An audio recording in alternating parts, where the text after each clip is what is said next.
ప్రభుత్వ ఉద్యోగులు ఉపాధ్యాయులకు తమిళనాడు సర్కార్ తీపి కబురు చెప్పింది. కరువు భత్యాన్ని 2% పెంచుతూ ఉత్తర్వులు జారీ చేసింది. ఈ ఏడాది జనవరి 1 నుంచి పెంచిన డీఏ అమల్లోకి వస్తుందని ఉత్తర్వుల్లో పేర్కొంది. తాజా పెంపుతో డీఏ 58 నుంచి 60%కి చేరింది. కరువు భత్యం పెంపుతో తమిళనాడు ప్రభుత్వ ఖజానాపై ఏటా 1230 కోట్ల భారం పడనుంది. ప్రభుత్వ ఉద్యోగులు పదవి విరమణ చేసిన ఉద్యోగుల సంక్షేమానికి కట్టుబడి ఉన్నామని తమిళనాడు ప్రభుత్వం తెలిపింది.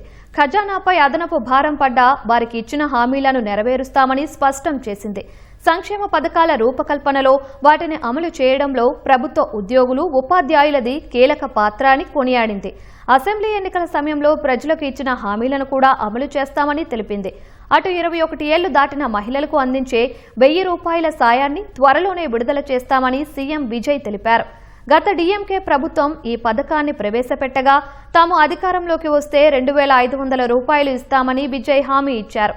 ప్రస్తుతానికి ₹1000 చెల్లించి విడతల వారీగా ఆర్థిక సాయాన్ని పెంచాలని తమిళనాడు ప్రభుత్వం యోచిస్తోంది.